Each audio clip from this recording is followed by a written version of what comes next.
अलग अलग रंग, अलग अलग जीवन के अनुभव को हम समेटने की कोशिश करते हैं। जब पेमेंट का बहुत ज़्यादा प्रेशर आता था तो लगता था कि ये मैं सही कर रही हूँ कि नहीं कर रही हूँ। हम वॉल पे, डोर पे, जूतियों पे, फिर अदर आर्टिकल्स पे, लैम्प शेड्स पे अलग, मतलब हमें आप काम बताइए, हम पूरी कोशिश करते हैं कि वो आपकी सोच को उस पे उतार सके। मुझे लोक कलाएं और ये सब कलाकार शुरू से ही मेरे जीवन का अंग रहे।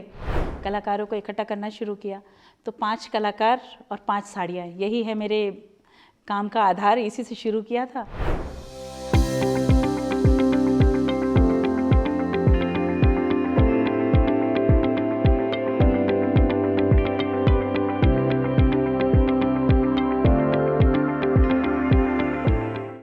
करियर के पीक पर हों और एक दिन ऐसा लगे कि नहीं भाई, ये तो मेरी मंजिल ही नहीं, ये तो मेरा रास्ता ही नहीं, मुझे तो अपने दिल की सुननी है, सपनों का पीछा करना है, नए ख्वाब बुनने हैं।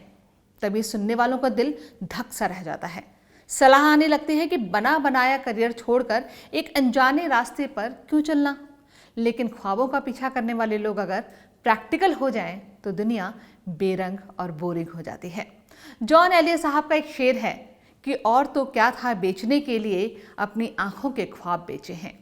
तो अपनी आंखों के ख्वाब को दिल्ली से अमेरिका, अमेरिका से बिहार और वापस दिल्ली में सच करने वाली ऐसी ही एक कलाकार, एंटरप्रेन्योर और एक जमाने में तेज तर्रार पत्रकार रही सीमा सिंह है हमारे साथ, जो मिथिला के मशहूर मधुबनी कला और कलाकारों को देश विदेश में पहचान दिलाने में जुटी हैं।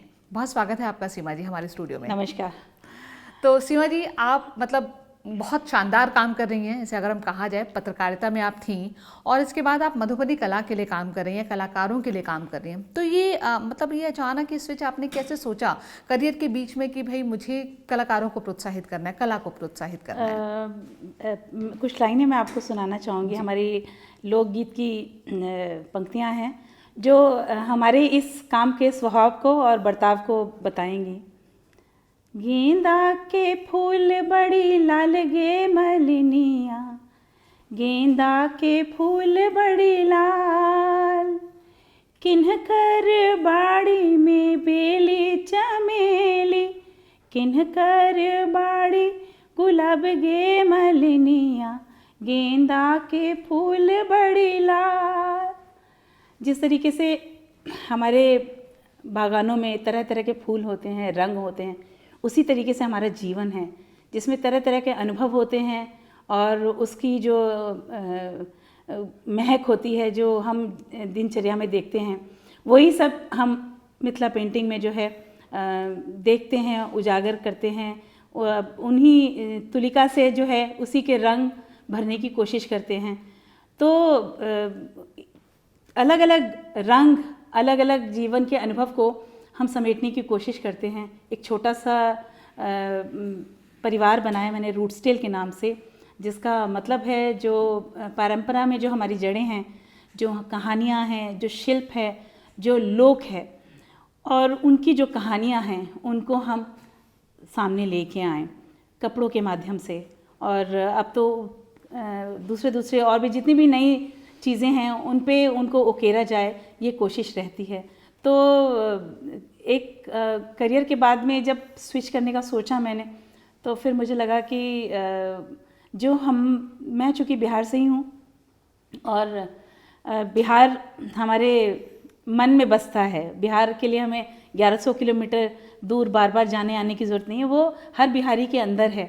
तो उससे कोई भी दूर नहीं होना चाहता है। तो मुझे लगा कि हम अपनी जड़ों को पकड़ के अगर चलेंगे तो दूसरी इनिंग में हमको ज़्यादा मुश्किल नहीं होगी। तो इसीलिए मैंने मिथिला चित्रकला को और वहाँ के जो टेक्सटाइल को, वस्त्र को आधार बनाया और मुझे लगा कि इन दोनों को पकड़ के चलूँगी तो मतलब फेल तो नहीं होंगी, चलती ज़रूर रहूँगी, और यही हुआ। अच्छा, 2 चीज़ें आपने कहा, टेक्सटाइल को आपने आधार बनाया, उस पर बहुत ज़्यादा काम नहीं हो रहा था, तो ये आपने क्यों चुना कि नहीं मुझे कपड़े पर करना है? कपड़े पे करने के लिए मुझे लगा कि बहुत सेफ था मेरे लिए, क्योंकि चूँकि दूसरी इनिंग थी तो इतना अभी समय नहीं है कि हम वापस से बहुत सारा समय खो दें और फिर आगे चलें। अभी तो ये है कि जो अनुभव हैं उसके आधार पे मुझे ये ज़रूर पता है कि मैं क्या कर सकती हूँ और कैसे करवा सकती हूँ। तो मुझे लगता है कि बहुत ज़्यादा समय मेरे पास बर्बाद करने के लिए नहीं है। जो समझ है अगर उसमें और जो सुरक्षित चीज़ है उसको लेके चलेंगे तो ज़्यादा ठीक रहेगा।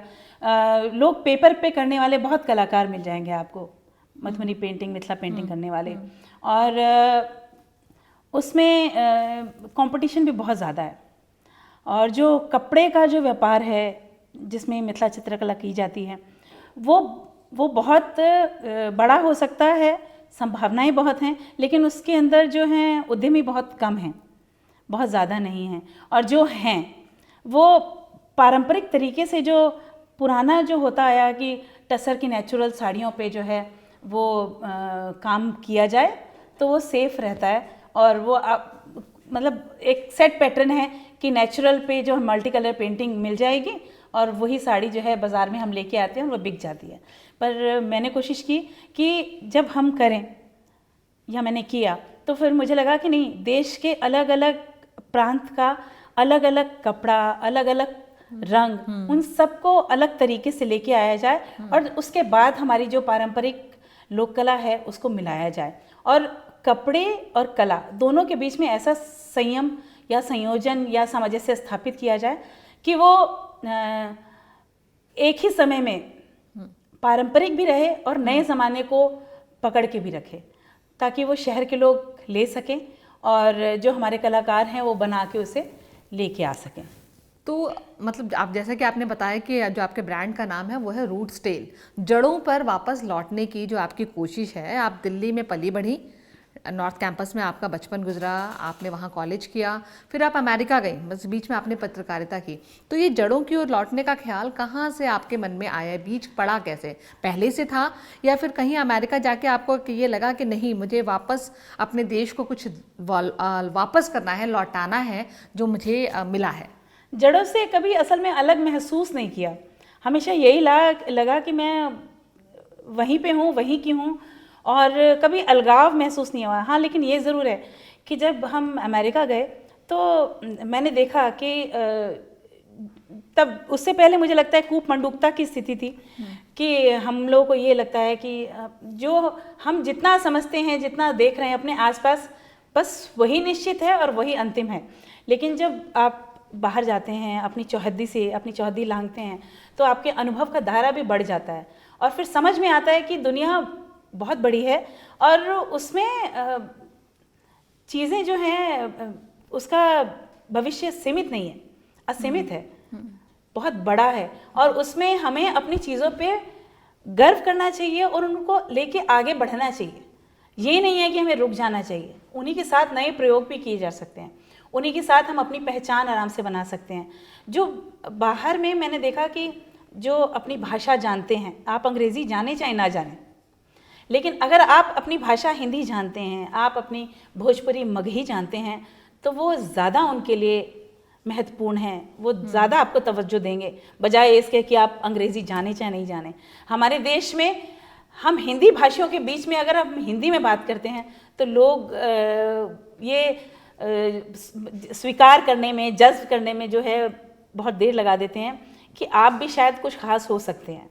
उन्हें लगता है ये तो ऐसे ही है, क्योंकि ये अंग्रेज़ी में बात नहीं कर रहा, ये ऐसे ही हैं। और ये है, ये फैक्ट है। आजकल बच्चे जो हैं, नई पीढ़ी जो है, वो सोचते हैं कि उनको हिंदी नहीं आती तो ये बहुत अच्छी बात है। मुझे लगता है कि ये सबसे बड़ी विडंबना की बात है कि हमें अपनी मातृभाषा नहीं आती। तो उस टाइम मुझे लगा कि नहीं, हम जिन चीज़ों से जुड़े हैं उनका बहुत महत्व है और उन्हीं के सहारे हम बहुत कुछ कर सकते हैं। बहुत पूरा आसमान हमारा है, अगर हम चाहें तो अपनी कला और साहित्य संस्कृति के माध्यम से उस पर छा सकते हैं। देखिए, सोचते तो बहुत सारे लोग हैं कि हम कुछ ना कुछ बेहतर करें ज़िंदगी में, लेकिन इतना आसान होता है कि सेकंड इनिंग शुरू करना, अपने ख्वाबों को पूरा करना, ये सोचना कि सब कुछ बना बनाए छोड़ के हम कुछ नया करें, आसान था आपके लिए? नहीं, आसान या किस तरह की मुश्किलें थी? आसान तो नहीं था, आसान बिल्कुल नहीं था और इसके पीछे कुछ कारण तो शुरुआत आपने कैसे की? हाँ, पूरी कहानी आप बताना चाहें। जब हम अमेरिका से वापस आए तो मेरे बच्चों को लगता था कि उस टाइम चूँकि उन लोगों को सेटल कराने में काफ़ी समय लगा, क्योंकि वो जिस परिवेश से आए थे और वापस जिस परिवेश में आके उनको बसना था, तो वो मिसमैच हो रहा था। तो उस दौरान एक तरीके से ब्रेक था, उनको सेटल कराना था मुझे। तो मैंने अपने करियर को थोड़ा सा पीछे लिया और उन पे थोड़ा सा ध्यान देने की कोशिश की कि ये लोग थोड़ा सा सेट हो जाएं, फिर से मैं अभी काम की शुरुआत करूँगी। तो उन लोगों का जब मैंने रवैया देखा कि ये बच्चे सोचने लगे हैं कि अगर आपकी माँ ऑफिस नहीं जाती, बाहर काम करने नहीं जा रही, तो शायद उसके योगदान का कोई मूल्य नहीं है। तो उस समय मुझे लगा कि जैसे हम बड़े हुए हैं, हमारी परवरिश हुई है, उसमें हमारे माता पिता ने हमको एक सुरक्षित वातावरण दिया, लेकिन बाकी क्या होना है, कैसे करना है, ये हमारी किस्मत और हमारी मेहनत की वजह से हुआ। तो फिर उस समय मुझे भी लगा कि हम अपने बच्चों के लिए इंस्ट्रूमेंटल हो सकते हैं, पर एक लिमिट है उसकी। हम उसके लिए सुरक्षा का माहौल दे सकते हैं, चीज़ें प्रोवाइड कर सकते हैं, पर पढ़ना लिखना तो उन्हीं को है, बिल्कुल किस्मत उन्हीं की है। बिल्कुल। वो उसमें ना हम उनके परीक्षा में जाके बैठ सकते हैं हाँ। और ना ही दे सकते हैं। बिल्कुल। तो फिर उसके बाद हमें जितनी हमारी भूमिका है, हमें सिर्फ उतनी ही भूमिका करनी चाहिए और उससे हम उनके जीवन को आसान नहीं उस तरह से बना सकते, उसके स्ट्रगल को हम कोई चीज़ हम डिग्री हाँ, खरीद के नहीं ला बिल्कुल। सकते हैं। तो फिर मुझे लगा कि ठीक है, इन लोगों को जितना सुरक्षा का माहौल देना है वो हम दे देते हैं। और फिर मैंने अपने आप को वापस फर्स्ट ईयर में लाने की कोशिश की कि चलिए अब दोबारा से अपना नया काम शुरू किया जाए, क्योंकि पुराना काम जो है, जैसे मैं मीडिया में थी तो काफ़ी अच्छा चल रहा था वो, और काम करने से पहले पैसे आते थे, उसके बाद हम काम करते थे, बड़े राजा किस्म के लोग थे। लेकिन अब ये था कि बेटी चूँकि छोटी थी तो हर जगह उसको ले जाना संभव नहीं था, और हर जगह सारी सहूलियतें नहीं होती। अगर आप शहर में हैं तो आपकी मदद की भी कुछ सीमाएं होती हैं। तो फिर मुझे लगा कि ठीक है, कुछ ऐसा करना है जिसमें समझे से बिठाया जा सके, थोड़ी सी माँ की भूमिका भी मुझे निभानी चाहिए। तो मुझे लगा कि ठीक है, हम ऐसा काम शुरू करें जिसमें काम का जो संतोष है वो मुझे मिलता रहे, और थोड़ा सा घर परिवार में भी मैं देखती रहूं। मतलब हम चौकीदार की भूमिका निभा सकते हैं, तो वो भूमिका मैं निभाती रहूं, और उसमें कोई दिक्कत नहीं आनी चाहिए, इसकी कोशिश मैंने की। पर फिर मैंने काम शुरू कर दिया। लेकिन दिल्ली और दिल्ली से बिहार कलाकारों को जोड़ना ये आसान तो नहीं रहा होगा। आपने शायद दो काम किए, एक खुद को सशक्त तो बनाया, साथ में उन महिलाओं को भी सशक्त बनाया जो इस कला से जुड़ी हुई हैं। वो उन लोगों को आप मेन स्ट्रीम में लेकर आए जो इस काम को छोड़ चुके थे। वो क्या कैसे किया आपने? जी, तो जब मैंने काम करने का सोचा कि मिथिला पेंटिंग हो और कपड़ा हमारे यहाँ का हो, तो ये दो चीज़ें करके हम शुरू करते हैं। तो हमने कलाकारों को इकट्ठा करना शुरू किया। तो 5 कलाकार और 5 साड़ियाँ, यही है मेरे काम का आधार, इसी से शुरू किया था। तो जब कलाकार आए तो ये वो कलाकार थे जो बड़े कलाकारों के साथ छोटे काम किया करते थे। जैसे आप बहुत बड़े कलाकार हैं तो आपने स्केच कर दिया, उसमें जो अलग अलग तरीके का काम होते हैं, कचनी का काम होता है, तो वो कलाकार छोटे कलाकारों को, कलाकार तो सभी बड़े होते हैं लेकिन कुछ लोग ऐसा मानते हैं कि ये बड़ा काम है या छोटा काम है, तो ऐसे काम उनको दे दिए जाते थे। तो वो कलाकार जो हैं वो कभी मुख्यधारा में नहीं आ पाते थे, ना उनकी बहुत बड़ी पहचान होती थी, उनके नाम से कुछ नहीं होता था, या वो कभी ये नहीं बोल सकते थे कि कोई काम हमने किया है। हमेशा ये होता था उनके साथ किया है, उनके लिए किया है, बड़े कलाकार के साथ। तो ये वो कलाकार थे जो उनके साथ काम किया करते थे, पर कभी खुद कुछ नहीं किया, और पेपर पे काम करते थे, कभी कपड़े पे काम नहीं किया था। उनमें से एक कलाकार को आता था कि उन्होंने थोड़ा सा कपड़े पे काम किया था, लेकिन बाकी लोगों को नहीं आता था। तो 15 दिन वो मेरे साथ काम किए, और 15 दिन में वो एक दूसरे का बस पल्लू ही पकड़े रहते थे कि वो करेंगी तो फिर हम वैसा करेंगे। और एक साड़ी पे 5 लोगों ने 15 दिन काम किया, और वो टाइम का जिसे कहते हैं ना, पूरा बर्बादी था। पर उस 15 दिन ने मुझे काफ़ी कुछ लर्निंग दे दी कि मुझे अब कलाकारों के साथ काम करना तो किस तरीके से करना है, कैसे करना है, और बहुत बड़ा रिस्क भी लेना है, क्योंकि उनके अंदर जो आत्मविश्वास की कमी थी। जैसे मैं शुरू किया तो उन कलाकारों में एक तो बेलदारी का काम शुरू करने वाली थी, जो दिहाड़ी मजदूर होते हैं, सर पे बोझा लेते हैं, क्योंकि उनके पास रेगुलर काम नहीं होता था। उसकी वजह से क्या होता है कि साइकिल जो है ब्रेक हो जाता है। तो कोई वो करने जा रहा था, कोई जो है बावर्ची का काम जो है वहाँ पे रोटियां बेलने का काम कर रहे थे, तो और कुछ तो घर में ही रहते थे, ज़्यादा कुछ काम नहीं था उनके पास। तो फिर मुझे लगा कि मुझे रिस्क भी लेना पड़ेगा, रिस्क लेना पड़ेगा चीज़ के ख़राब होने का। तो फिर मैंने उनको बोला कि आप सब अब अलग अलग काम करेंगे और अलग अलग काम इस तरीके से किया जाएगा, डिज़ाइन क्या आएगा, कैसे जाएगा, उसमें कलर कॉम्बिनेशन क्या होगा। तो कोई भी तैयार नहीं हो रहा था। पर जब मैंने बोला कि कपड़ा अगर ख़राब हो भी जाएगा तो आपको बिल्कुल चिंता करने की ज़रूरत नहीं है, मैं हूँ, उसकी जिम्मेदारी मेरी है। फिर उन सब ने धीरे धीरे धीरे धीरे 1 महीना, 2 महीना, 3 महीना, उसके बाद काम में उनकी पकड़ आने लगी। जब उनकी काम में पकड़ आने लगी तो उनका कॉन्फिडेंस उनके काम में झलकने लगा, और जब कॉन्फिडेंस झलकने लगा फिर मैंने रिस्क और बड़ा कर दिया। फिर मैंने और तरह तरह के डिज़ाइंस और तरह तरह का कपड़ा और डेलिकेट कपड़ा उस पर काम कराना शुरू किया। उसके बाद आज 8 साल होने को आए हैं, तो मेरा काम तो मैं करवा ही रही हूँ, साथ में वो अपना खुद का काम भी कर रही हैं, खुद भी एंटरप्रेन्योर हो गई हैं। उनके जो काम की आमद से कोई अपनी बच्चे के लिए सोने के गहने बना रहा है, कोई वॉशिंग मशीन लेके आ रहा है, कोई बच्चे की कोचिंग करा रहा है, कोई बच्चे की शादी की तैयारी कर रहा है। तो सब अपने अपने तरीके से काम कर रहे हैं, और 30 से 40 महिला कलाकार मेरे साथ जुड़ी हैं, और यही छोटे सा परिवार अभी तक जो है कोरोना के बाद हम लोग अभी मेंटेन कर पाए हैं। और यही चल रहा है। तो बीच का एक फेज़ ऐसा रहा था जो कोविड वाला था, जब आपको मतलब कहीं ना कहीं एक हिम्मत तो आपकी टूटी होगी ना, वो एक फेज़ भी आया होगा जब लगा होगा कि अब नहीं हो रहा, संभाला नहीं जा रहा। हाँ, वो कैसे आपने हैंडल किया उस फेज़ को? वो समय काफ़ी ख़राब था, सबके लिए ख़राब था, लेकिन हमारे लिए बहुत ज़्यादा ख़राब इसलिए था क्योंकि हमसे जुड़े जितने लोग थे वो सब, मतलब उनके हस्बैंड्स की जॉब जो है छूट गई थी। वो पहले सेकेंडरी थी घर के आमद में, आय में, अब वो प्राइमरी हो गई। अचानक से क्या होता है कि पुरुष जब खुद कुछ नहीं करता तो महिलाओं को, जब संकट में आता है तो महिलाओं को सबसे आगे कर देता है। तो पहले वो सेकेंडरी थी, फिर प्राइमरी हो गई।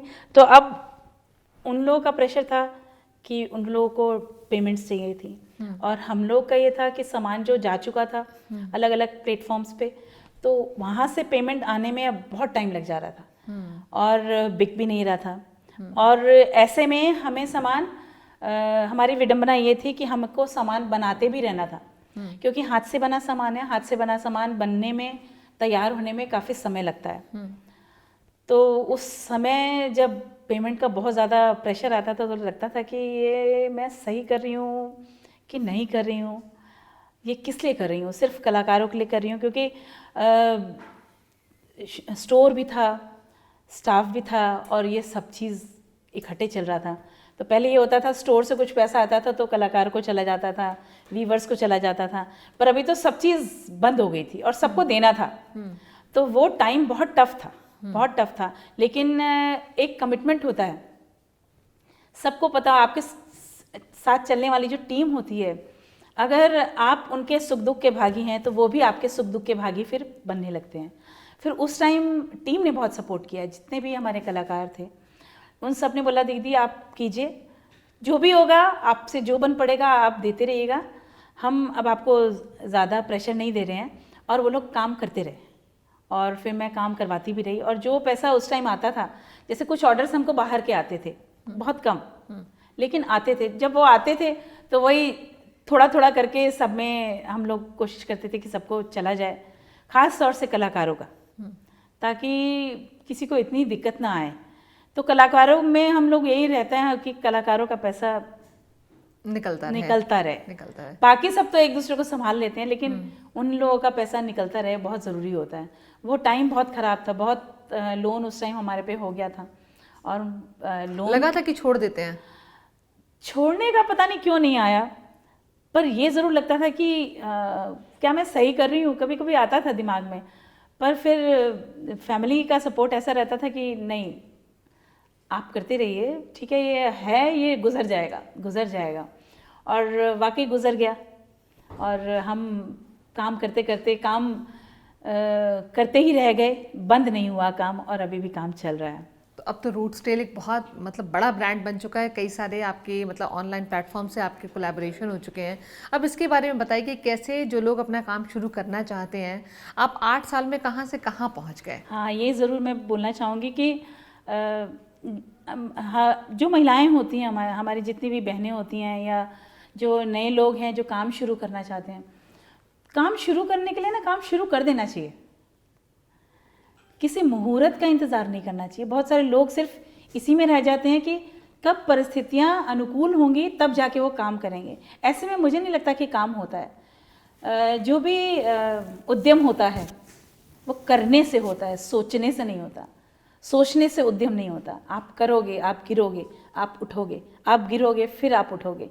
तो एक सतत प्रक्रिया है। आप जितना टाइम सोचने में लगाएंगे वो व्यर्थ है, जितना करने में लगाएंगे वो सार्थक है।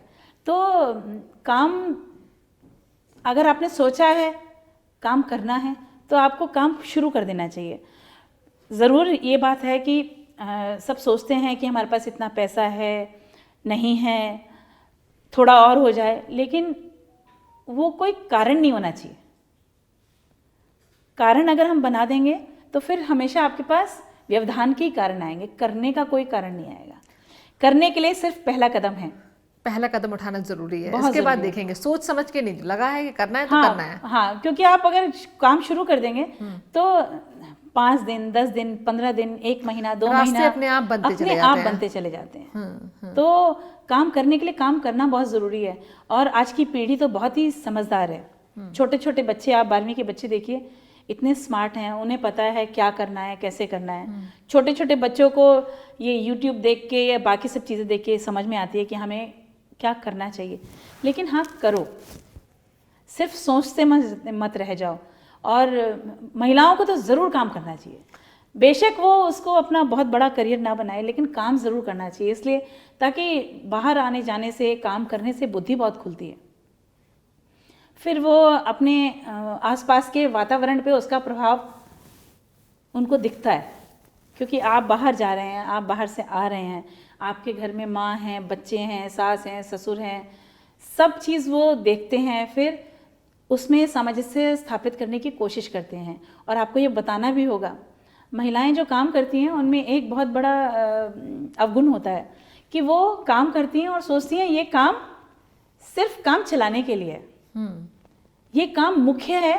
ये भी बताना उन लोगों को ज़रूरी है परिवार में कि मेरा काम मुख्य है, हाँ, इम्पोर्टेंट है, मेरा काम इम्पोर्टेंट है। और उसके हिसाब से जब मैं कर रही हूँ तो आप सबको भी उसमें हिस्सेदारी करनी पड़ेगी, भागीदारी करनी पड़ेगी।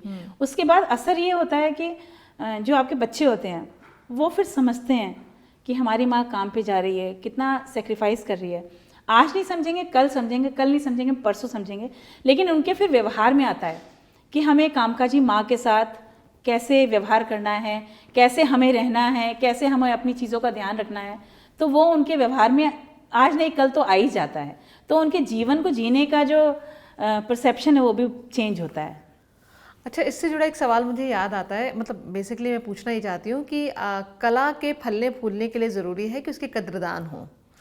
अब आप जो काम कर रही हैं वो काफ़ी महंगा काम है, उसमें कई बार कलाकारों को महीनों लग जाते हैं एक साड़ी को तैयार करने में या किसी पेंटिंग को तैयार करने में। उसकी कद्रदान क्या अब आपको, आज जब सब कुछ ऑनलाइन आपको सस्ते से सस्ता प्रिंट अवेलेबल है, क्या मिल जाते हैं, क्या उसके कद्रदान है? ये हमेशा का प्रॉब्लम है। हाँ। हमेशा यही रहा है कि कला के कद्रदान कम होते हैं, आम लोग ज़्यादा होते हैं। तो और उसमें दिक्कतें हमेशा ही आती रही हैं, क्योंकि सब लोगों के समझ में आना। अब जो साड़ी आपको मधुबनी प्रिंट की साड़ी, मिथिला प्रिंट की साड़ी आपको 1500 में अवेलेबल है। बिल्कुल। अब जो 1500 में साड़ी खरीद रहा है वो क्यों 10,000, 15,000, 12,000 की साड़ी खरीदने जाएगा? वो तो उसका पहला क्वेश्चन यही होगा कि हम क्यों खरीदें, हमारा शौक तो इसी से पूरा हो जा रहा है। लेकिन जो कला के कदरदान हैं उन्हें पता है कि ये सिर्फ साड़ी नहीं है, ये एक आर्ट पीस है। आप देखिए, ये साड़ी है, मिथिला पेंटिंग के से हाथ से बनी हुई साड़ी है। और कितना टाइम लगा होगा इसे बनाने? इसको बनने में 2.5 महीना लगा, क्योंकि पूरी साड़ी पे इस पे काम है। तो उन्हें पता है कि आर्ट पीस है, आप पहने नहीं तो फिर इसको सजा लीजिए। हर उसमें बहुत मेहनत लगी है, सोच लगा है। इसका जो कपड़ा होता है वो हैंडलूम होता है, वो अपने आप में महंगा हो जाता है। फिर जब उस पर काम होता है वो महंगा हो जाता है। अगर इस पे काम करने वाला आर्टिस्ट कम अनुभव वाला है तो फिर साड़ी थोड़ा सस्ती हो जाएगी, लेकिन अगर उसका अनुभव, उसका काम बहुत महीन है, बहुत साफ है, तो वो काम महंगा ही बिकेगा। और हर कोई ये बोलता है। कला के चाहने वाले भी जो है वो आके पहले आपको डिमोरलाइज करते हैं कि ये तो बहुत महंगा है। आपको पहली पंक्ति में आपके काम की तारीफ करने की बजाय बोलते हैं कि ये तो बहुत महंगा है, ये कैसे खरीदेंगे, आप कुछ कम कर दो। हाँ। ये वही लोग हैं जो मॉल में जाते हैं या जो ऑनलाइन मंगाते हैं, एक बार नहीं किसी से पूछते, लेकिन अगर ये आपके सामने आ जाएंगे तो आपको या कलाकार को, किसी को भी बहुत ही उसका आत्मविश्वास, उसका आत्मसम्मान कम करने की कोशिश करते हैं। तो और कई बार ऐसी उम्मीद भी होती है जानने वालों की कि मुफ्त में मिल जाए। हाँ इन्फ्लुएंसर्स ऐसा बहुत करते हैं, बहुत वो करते हैं कि आप हमें दे दो साड़ी, हम आपकी जो है पोस्ट लगा देंगे। तो ऐसा बहुत होता है, पर जो काम बहुत मेहनत से हम लोग कर रहे हैं, हम लोग बूटस्ट्रैप हैं, सब काम हमने खुद से किया है, हमने कहीं से कोई वो फंडिंग नहीं उठाई है, सब काम हम खुद से कर रहे हैं। कुछ एक साड़ी का पैसा आता है तो उसके बाद हम सोचते हैं कि इसमें से कच्चा माल कितने तक का आ सकता है और इसमें से कलाकार को कितना दिया जा सकता है। तो हम अभी भी उन्हीं लोगों में से हैं, 8 साल बाद भी हम उसी स्थिति में हैं कि हम मैनेज ही कर रहे हैं। पर यह है कि इन लोगों से हम घबराते नहीं हैं, क्योंकि ये बाजार सिखाता है कि व्यवहार कैसा करना है, कब करना है और क्यों करना है। तो हम सीखते सीखते सीख गए हैं कि जिनको वाकई कला की कदर है वो आपका काम देखेंगे, उनको अगर पसंद आया तो वो ले जाएंगे, चाहे रेट हो चाहे काम हो। और उनको नहीं पसंद आया या उनके बजट में नहीं आ रहा तो वो आपको बेइज्जत नहीं करेंगे, आपको डिमोरलाइज नहीं करेंगे। इतना तो सब में इतनी मानवता होनी चाहिए कि अगर आपने नहीं लेना तो आप मत लीजिए, लेकिन आप किसी के आत्मसम्मान या फिर उसको तोड़ने की कोशिश ना करें। तो मुझे ये बहुत खराब लगता है, ये जो हमारा एटीट्यूड है ये नहीं होना चाहिए। हम सब्जी वाले से तो चिरौरी कर सकते हैं, पर हम मॉल में जाके फ्री की धनिया नहीं मांग सकते। बिल्कुल। तो अब आपने बिहार को तो मतलब जैसे कहते हैं ना कि मिथिला की आप कला को तो आप सामने ले गए, अब आप कलमकारी पे भी आप काम कर रही हैं, वहाँ के कलाकारों को भी जोड़ रहे हैं, देश के दूसरे हिस्से से जो कलाकार आते हैं उनको भी अब आप खुद से मतलब रूट स्टेल से जोड़ रही हैं। तो वो आपने कैसे सोचा कि क्यों दूसरों को ये प्लेटफॉर्म? बिल्कुल, क्योंकि देखिए सिर्फ अगर आपको काम बड़ा करना है तो आप सिर्फ अकेले कुछ नहीं कर सकते हैं, आपको सबको साथ लेके चलना पड़ेगा। तो मुझे लगता है कि जो हमारे स्टोर पे आ रहे हैं उनको हाथ से बने देश के और प्रांतों का भी सामान देखने को मिले, लेने के लिए मिले, और वो भी जाने। ये ज़रूरी थोड़ी ना है कि सिर्फ शहर के लोग ही जाने कि आंध्र प्रदेश में क्या बनता है, गुजरात में क्या बनता है, राजस्थान में क्या बनता है। हमारे गांव के पास, कस्बों में या गांव के शहरों, बिहार के दूसरे शहरों में भी हमारे पास ये होना चाहिए कि हम कलमकारी देखें, हम अजरक देखें, हम बंधेज देखें, हम शिबोरी देखें। तो जब ये शुरू किया हमने तो उसका बहुत ही सुंदर वहाँ पे कटिहार में मुझे देखने को मिला। हमने बिहार में कटिहार में अपना एक नया शोरूम वहाँ पे शुरू किया है कि लोग देख के बहुत खुश थे कि अब हमें बाहर नहीं जाना पड़ेगा सामान लेने के लिए, हमें क्वालिटी का सामान हमारे अपने शहर में मिल रहा है। तो और कटिहार जैसी जगह पे ये सब सामान मिल रहा है, ये सब चीज़ हो रही है, तो उन लोगों के लिए नया भी है और बहुत ही वेलकमिंग उन लोगों ने बहुत ही अपना वो दिखाया। और काफ़ी अच्छे लोग वहाँ पे आते हैं जो कला को जानते हैं, समझते हैं, और भी लोग आते हैं। तो हम कोशिश करते हैं कि किसी न किसी तरीके से, छोटी चीज़ के माध्यम से या बड़ी चीज़ के माध्यम से या फिर मध्यम चीज़ के माध्यम से हम उनसे जुड़ें, हम बताएं कि जो हमारी लोक कलाएं हैं वो परंपरा से चली आ रही हैं, सदियों से चली आ रही हैं। तो कोई तो बात ऐसी होगी कि वो चल ही रही है, रुकी नहीं है। तो इसलिए हम लोगों ने बाकी दूसरी कलाओं को और प्रांत के चीज़ों को, क्राफ्ट को जोड़ना शुरू किया है कि लोग आते रहें, सिर्फ मिथिला पेंटिंग के लिए आके रुक न जाएं, वो आते रहें। और फिर ये होता है ना कि आप कभी किसी और चीज़ के लिए आए, कभी किसी और चीज़ के लिए आए, तो आप जब आ रहे हैं तो वहाँ का जो माहौल है, आप हाथ से ही बना सामान देख रहे हैं, तो आपको हमेशा चीज़ों में कुछ ना कुछ नयापन लगेगा, तो वो आप आते ही रहेंगे। अच्छा, रूट्स टेल शुरू करने के बाद आपके जीवन में क्या बदलाव आया? बहुत बड़ा बदलाव आया। पहले मैं अपने लिए बहुत से कपड़े बनवाती थी, बहुत बहुत बहुत ज़्यादा, पर उसके बाद अब मैं सिर्फ क्लाइंट्स के लिए ही कपड़े बनवाती हूँ और अपने लिए अब कम बनवाती हूँ। अपने लिए ध्यान रखती हूँ कि अब मैं पीछे हूँ, वो प्राथमिकता हैं। और कलाकारों के प्रति जो पहले से ही मैं बहुत, मुझे लोक कलाएं और ये सब कलाकार शुरू से ही मेरे जीवन का अंग रहे। तो अब लेकिन उनसे इस कदर जुड़ाव है कि मुझे पता है कि उनके घर में नून तेल कितना जा रहा है, क्या परेशानी है, क्या खुशी है।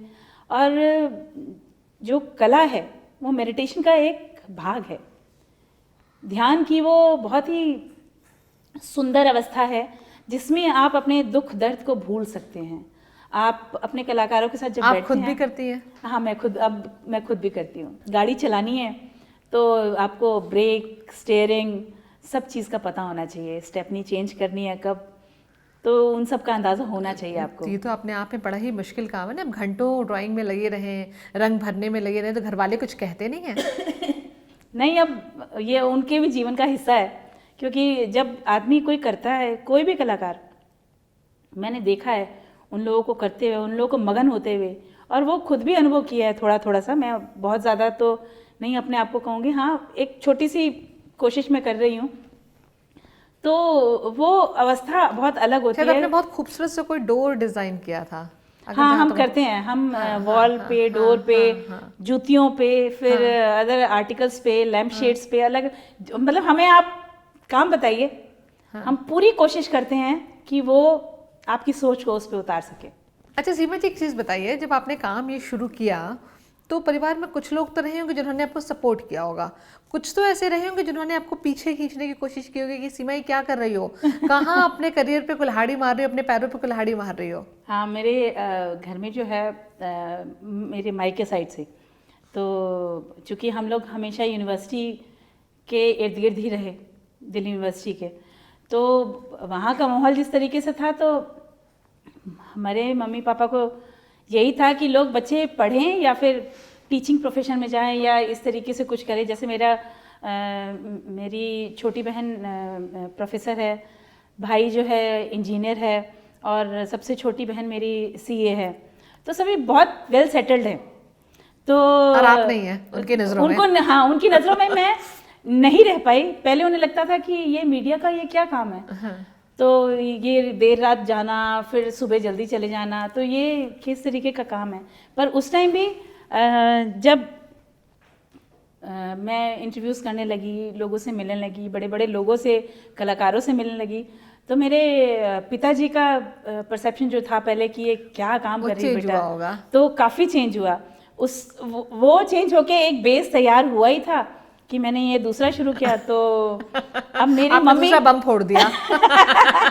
मेरी माता जी कहती है, सीमा बाकी सब तो ठीक है, ये क्या कपड़े बेचने का काम कर लिया। तो मैं उनको बताती हूँ कि ये कपड़ा बेचना नहीं है, ये लोक कला का काम है। और धीरे धीरे उनको समझ भी आ रहा है। फिर भी वो कभी उनको दुखती रग पे हाथ हो जाता है कि ये क्या काम शुरू कर लिया, कि इसमें सिर्फ पैसा ही लगता है और कुछ नहीं होता, सिर्फ पैसा ही लगता है, तो ये क्या काम है। इसे बंधी बंधाई तनख्वाह नहीं है इसमें आपको। हाँ, इसमें बंधी बंधाई तनख्वाह नहीं है, और जो है आप हमेशा लगाते ही रहते हैं। हमेशा आपको चिंता करनी होती है कि आपको इतने सारे लोगों को लेके चलना है, तो सबकी पेमेंट्स होती रहे, सब स्मूथ रहे। तो टेंशन तो भाई, आप कोई भी काम करेंगे तो उसमें एक तरीके का प्रेशर आता है साथ में, लेकिन वो अच्छा होता है, मुझे ऐसा लगता है अच्छा होता है। पर हाँ, ऐसा होता है, घर के सभी लोग एक तरीके से नहीं देखते हैं, सभी का नज़रिया अलग अलग होता है। अच्छा, अब आपके बच्चे आपके बारे में क्या सोचते हैं कि भाई अब आप इतने लोगों को रोज़गार दे रही हैं, जो लोग हाशिए पे पड़े थे उनको आप मेन स्ट्रीम में लेकर आए, कला को बढ़ावा दे रही हैं, तो अब बच्चों को इसकी इम्पोर्टेंस समझ में आती है कि मेरी माँ जो है वो कितना बड़ा काम कर रही है। हाँ, उन्हें लगता है कि अब उन्हें बहुत ही वो है, वो ज़्यादा खुल के तो नहीं बोलते, लेकिन हाँ उनके अंदर है कि मम्मा जो काम कर रही है वो बहुत ही अच्छा काम है, और उनको मेरे किसी उस पे जो है क्वेश्चन नहीं होता। उन्हें लगता है कि नहीं ठीक है, मम्मा जो कर रही है बहुत अच्छा काम कर रही है और इतने सारे लोगों को साथ लेके चल रही हैं। और उन्होंने देखा भी है, कलाकार मेरे पास आते हैं, मैं जाती हूँ, मैं उन्हें भी लेके जाती हूँ कभी कभी, ताकि उन्हें भी समझ में आए कि जीवन जो है सिर्फ सहूलियतों का नाम नहीं है, संघर्षों का भी नाम है, और संघर्ष करके ही सब कुछ किया जाता है। तो वो मेरे काम की बहुत इज्जत करते हैं, बहुत इज्जत करते हैं। मतलब मेरे पति, मेरे बच्चे जो मुझे नहीं पता था कि उनका परसेप्शन इतनी जल्दी चेंज हो जाएगा मेरे बच्चों का। तो अब उन्हें लगता है कि नहीं, मम्मा बहुत अलग काम कर रही है और बहुत अच्छा काम कर रही है, और जल्दी ही वो बहुत ग्रो करेगा। और उन्हें हमेशा ये रहता है कि नहीं, मम्मा बहुत ज़्यादा ग्रो करेगा। तो काफ़ी चेंज हुआ है परसेप्शन उन लोगों का। आपके परिवार की अगर हम बात करें तो आपके हस्बैंड का इसमें मतलब क्या योगदान रहा? वो सपोर्टिव रहे हैं आपके इस करियर को लेके? वो होता है ना कि गाड़ी के पहिए दोनों सही से चलने चाहिए, तभी गाड़ी आगे चलती है। तो उसी तरीके से अगर हस्बैंड का सपोर्ट वाइफ को, वाइफ का सपोर्ट हस्बैंड को नहीं हो, तो कोई काम पूरा नहीं हो सकता। कोई ज़्यादा और कोई कम नहीं होता, दोनों समान होते हैं। तो जिस तरीके से हम अपने हस्बैंड को सपोर्ट करते हैं, उसी तरीके से हस्बैंड भी अगर वाइफ को सपोर्ट करे तभी कुछ कमाल हो सकता है, उसके बगैर कुछ नहीं हो सकता। मेरे हस्बैंड काफ़ी महिलाओं के लिए काफ़ी काम करते रहे हैं। तो महिलाओं के लिए काम करते रहना और उनको सशक्त करने की बात अपने एटीट्यूड में लाना बहुत ही अच्छी बात होती है, और वो उनके उसमें रहा है। और उन्होंने मुझे इस तरीके से काफ़ी सपोर्ट किया है कि चाहे मैं मीडिया का जब अपना काम कर रही थी, तब देर रात आना जाना आउटडोर्स, तो हमेशा उनका सपोर्ट रहता था। परिवार बच्चों को संभालते थे, फाइनेंशियली भी जो है कहीं ना कहीं हाँ, फाइनेंशियली वही संभालते थे। फाइनेंशियली मेरे काम से मैं अपना काम करती थी और अब शायद अपने आप को सेटिस्फाई करती थी, पर उनका पूरा सपोर्ट रहा इस काम में भी। जब ये काम मैंने शुरू किया तो एक लागत आई होगी। हाँ, तो फाइनेंशियली भी उन्होंने मुझे काफ़ी हेल्प किया, और उससे फाइनेंशियल से ज़्यादा ज़रूरत होती है आपको मॉरली। आपको कोई कितना सपोर्ट कर सकता है, कितना मोटिवेट पुश कर सकता है, कितना मोटिवेट कर सकता है कि ना आप कीजिए। क्योंकि बहुत बार ऐसा होता था, लो टाइम ऐसा आता था कि मुझे लगता था कि ये कैसे होगा या क्या करूं, क्योंकि आप जब सब कुछ खुद से करते हैं, आपके पास कोई अनुदान नहीं होता, तो जर्नी काफ़ी टफ होती है।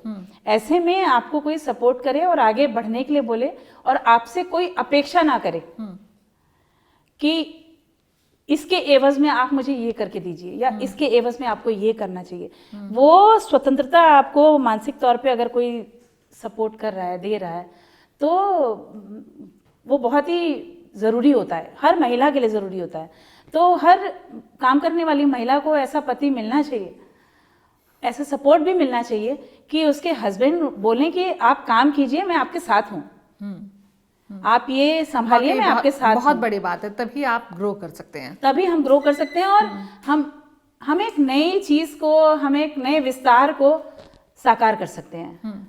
अच्छा, कभी आपको ये नहीं लगा कि वापस मीडिया में चलते हैं? नहीं, ऐसा नहीं लगा।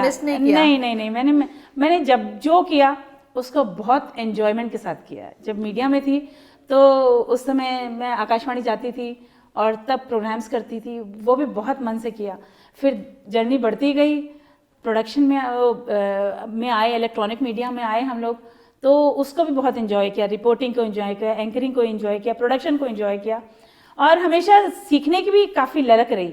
और वही चीज़ जब इस फील्ड में आए हम, तो मुझे लगा कि नहीं, जब कलाकारों के साथ काम करना है तो मुझे वो हर काम आना चाहिए जिससे किया जाता है। क्योंकि जब भी कुछ किया जाए तो आपको पता होना चाहिए कि कोई कलाकार किस शिद्दत के साथ, किस मेहनत के साथ उस काम से गुजरा है, उसका मेहनताना कितना होना चाहिए। और अगर ये काम हम कर रहे हैं और हमको इतनी तकलीफ़ें आ रही हैं, तो उसको उसके लेवल पे कितनी तकलीफ़ें आ रही होंगी और उसको कैसे आसान किया जा सकता है। तो हर काम को मैंने बहुत एंजॉय किया, इसलिए मुझे कभी कसक नहीं रही किसी चीज़ की। मुझे बहुत ही, मैंने हर जर्नी को बिना गिल्ट के और बहुत ही मन से एंजॉय किया। मीडिया के आपके अनुभवों ने आपकी जो दूसरी जो पारी है, ये जो आप जो मधुबनी आर्ट को बढ़ावा दे रही हैं, रूट्स टेल की जो आपने शुरुआत की, इसमें कुछ मदद की क्या?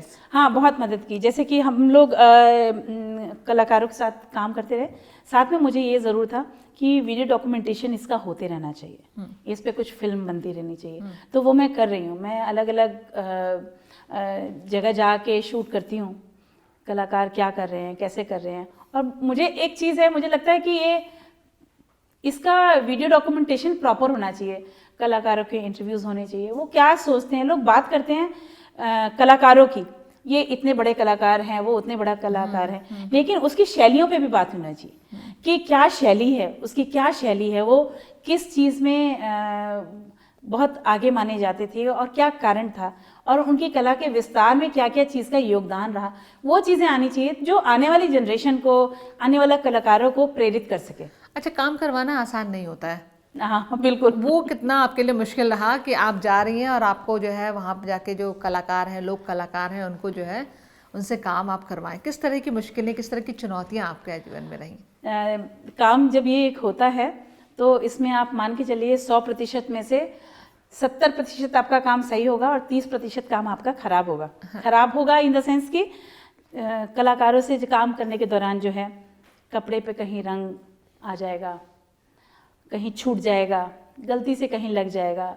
वो काम करते करते कभी कभी ऐसा होता है कि आदमी खो जाता है और उसे पता नहीं चलता और वो छूट जाता है, तो वो नुकसान होता है। लेकिन उसको हमें समझना पड़ेगा कि ये नुकसान हमारा नुकसान है, इसको कलाकार का नुकसान कभी नहीं होने देना है, क्योंकि ऐसा हो जाता है। अगर आप भी करेंगे तो कभी आपसे हो जाएगा, तो उसको आप बिल्कुल शांति से लें और आगे बढ़ें। वो नुकसान होता है, उसको ज़्यादा तवज्जो ना दें। जब आपको लगता है कि जो आप ज़मीन से जुड़ के जो काम कर रहे हैं, कलाकारों के साथ जुड़े हुए हैं, ये आपको और इंसान बनाता है कहीं ना? वो जो भावनाएं हमारे अंदर से ख़त्म हो रही हैं शहरों में जब हम रहते हैं, तो आपके अंदर वो आती है, आपको समझ में आता है कि एक आदमी कितने संघर्ष से गुजरता है। हाँ, ये होता है, ये बहुत ज़्यादा होता है।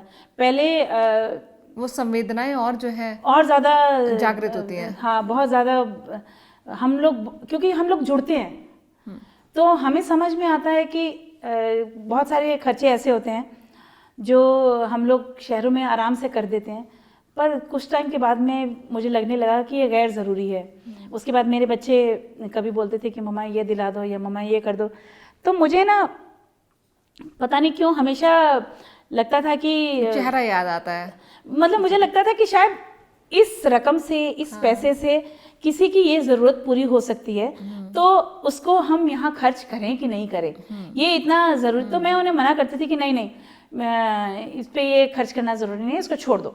तो उन लोगों को लगता है कि मम्मा क्यों मना कर रही है, किस लिए मना कर रही है। पर धीरे धीरे अब उनको ना सुनने की शायद इतनी आदत हो गई है, और मुझे अपने आसपास ये देख के कि और भी बहुत सी ज़रूरत की चीज़ें हैं जिन पे हम तवज्जो दे सकते हैं, बजाय इसके कि हम गैर ज़रूरी चीज़ों पे खर्च करें। तो मुझे लगता है कि वो नहीं होना चाहिए और मैं उन चीज़ों पे अब ज़्यादा ध्यान देती हूँ। और शायद हम डे टू डे अपनी लाइफ में जो लोगों से डील करते हैं, जो हमारी मदद करते हैं, लोग जो हमारे छोटे छोटे काम करते हैं, उनके साथ हम और ह्यूमन हो जाते हैं। बिल्कुल बिल्कुल। और उसमें हर किसी को समझना चाहिए, हर किसी को सामने वाले के उसमें जाके देखना चाहिए कि अगर हम होते, हम करते तो हमें कैसा लगता। हमें बोलते हैं लोग कि क्या है ये, पेंटिंग ही तो है, क्या है। पर आप एक बार बैठ के देखिए और करके देखिए, कितनी देर उसे बैठना पड़ता है। पीठ दर्द करने लगती है, आंखें दर्द करने लगती हैं, और ज़्यादा देर तक काम करने के बाद में डिज़ाइन ख़राब होने लगता है। बहुत ध्यान रखना पड़ता है कि आप कितने लेंथ तक बैठें, कब तक बैठें, और उसका स्वास्थ्य पे भी अच्छा असर नहीं पड़ता है। एक्सट्रीम सर्दी हो, गर्मी हो, उसमें हाँ, तो हम लोग ज़्यादा उनसे रिलेट करते हैं, ज़्यादा जुड़ते हैं, तो फिर उसके बाद हमें लगता है कि नहीं, कुछ ऐसे खर्चे जिन्हें हम अवॉइड कर सकते हैं, हमें अवॉइड करना चाहिए, उससे शायद किसी की ज़रूरत पूरी हो सकती है। आपका बहुत बहुत धन्यवाद हमारे स्टूडियो में आने के लिए सीमा जी, और आप इतनी सारी बातें शेयर करने के लिए और उन लोगों को ये हौसला देने के लिए कि आप चाहें तो अपने सपनों का पीछा कर सकते हैं और जो आपके दिल में हो उसे आप ज़रूर कर सकते हैं। बोले भारत की इस वीडियो में फ़िलहाल इतना ही। जल्द मिलते हैं एक नई वीडियो के साथ, तब तक के लिए नमस्कार।